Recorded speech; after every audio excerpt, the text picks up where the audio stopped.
किसी शहर के एक मसरूफ रेलवे स्टेशन के एक कोने में रोजाना एक नजाकत भरा, खाक आलूदा चादर ओढ़े सफेद दाढ़ी वाला शख्स बैठता था।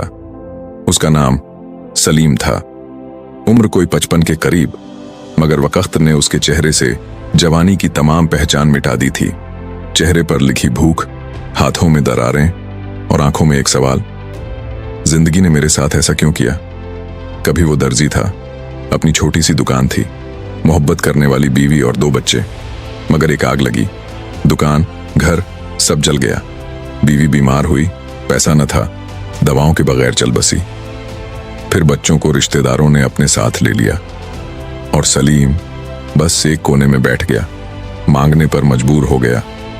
वो रोज खुद से एक ही बात कहता, मैं बदकिस्मत हूं, मेरे सजदे भी रद्द हो चुके हैं। एक दिन रेलवे स्टेशन पर एक तवील कामत, महंगे लिबास में मलबूस शख्स आया। उसके चेहरे पर एतमाद, आंखों में रोशनी और हाथ में लैपटॉप का बैग। सलीम ने झिझकते हुए हाथ बढ़ाया, साहब कुछ दे दीजिए, सुबह से भूखा हूं। वो आदमी रुक गया, सलीम की आंखों में झांका और सिर्फ एक जुमला कहा, क्या तुमने कभी किसी को कुछ दिया है। सलीम साकित हो गया, जैसे किसी ने दिल में बिजली गिरा दी हो। वो बोल न सका। वो शख्स मुस्कुराया और बोला, जिसने देना नहीं सीखा वो मांगने का भी हकदार नहीं। जिंदगी का उसूल है, या दो फिर लो, पहले देने वाला बनो। ये कहकर वो ट्रेन में चढ़ गया और सलीम के जहन में झलझला बरपा कर गया। सलीम सारी रात सो न सका, खाली हाथ, खाली पेट, मगर दिल में एक जुमला गूंजता रहा, क्या मैं वाकई कुछ नहीं दे सकता।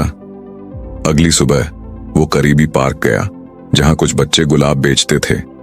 सलीम ने एक बच्चे से कहा, बेटा 2 फूल दे दो, मैं पैसे नहीं दे सकता, मगर वादा है तुम्हारे लिए दुआ करूंगा। बच्चे ने मुस्कुराकर फूल दे दिए। अब सलीम फूल लेकर स्टेशन गया। जब कोई राहगीर आता तो हाथ बढ़ाते हुए कहता, भाई कुछ भी दे दीजिए, और ये गुलाब आपके लिए। कुछ लोग चौंक गए, कुछ ने मुस्कुराकर सिक्के दिए, कुछ ने दुआ दी और कुछ ने कहा, ये पहला भिखारी देखा जो फूल दे रहा है। चंद दिनों में सलीम की पहचान बदल गई। लोग उसे फूल वाला फकीर कहने लगे। वो बच्चों से चंद फूल मुफ्त लेता, कुछ सिक्के बचते तो बच्चों को दे देता। एक दिन एक खातून ने कहा, तुम्हारे दिए हुए फूल से मेरे बेटे का दिल खुश हो गया, ये लो 100 रुपए। सलीम ने उस दिन फूल खरीदे, पहली बार। फिर उसने रेडी वाले से कहा, रोजाना मुझे गुलाब दे दो, शाम को हिसाब करेंगे। अब वो फकीर नहीं रहा था, वो फूलों का छोटा ताजिर बन चुका था। 6 माह गुजरे। सलीम के पास अब स्टेशन के बाहर एक छोटी सी मेज थी, जिस पर गुलाब, मोतियां, चमेली के गुलदस्ते रखे होते। उसने एक बोर्ड लगाया, फूल सिर्फ पैसे के लिए नहीं, दिल के सुकून के लिए भी। लोग आते, बात करते, दुआएं देते। एक दिन वही शानदार लिबास वाला आदमी दोबारा स्टेशन पर आया। सलीम अब सफेद कपड़ों में साफ सुथरा बैठा था, सामने मेज पर ताजा फूल। आदमी रुका, पहचाना, मुस्कुराया। पहचाना? सलीम ने आंखों में आंखें डालकर कहा, जी हां, आपने मेरे कान में एक जुमला फूंका था और मेरी दुनिया बदल गई। आदमी ने गुलाब लिया, पैसे दिए और कहा, तुम अब फकीर नहीं, एक रोशन दिल वाले ताजिर हो। ही रात को सलीम ने अपनी पुरानी चादर ओढ़ी और आसमान की तरफ देखकर कहा, या अल्लाह, जब मैं सिर्फ लेने वाला था तो सब कुछ खो गया, जब मैं देने लगा तो इज्जत, खुशी, रिज़्क़ सब लौट आया। वो अब मुसाफिर को सिर्फ फूल नहीं देता था, एक मुस्कुराहट, एक दुआ, एक जज्बा देता था।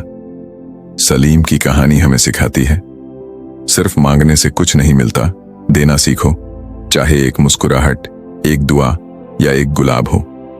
सोच बदलती है तो जिंदगी खुद ब खुद बदल जाती है। दुनिया में सबसे बड़ा ताजिर वो है जो किसी का दिल खरीदता है, मोहब्बत और इखलास से। अगर ये कहानी आपके दिल को छू गई हो तो हमारे चैनल कदीम वाकयात को सब्सक्राइब करें और बेल आइकन को पुश करना ना भूलिएगा, ताकि ऐसे ही सच्चे वाकयात और सच्ची कहानियां आप तक पहुंचते रहें। और कमेंट में जरूर बताइएगा कि आपको इस कहानी का कौन सा लम्हा ज्यादा पसंद आया।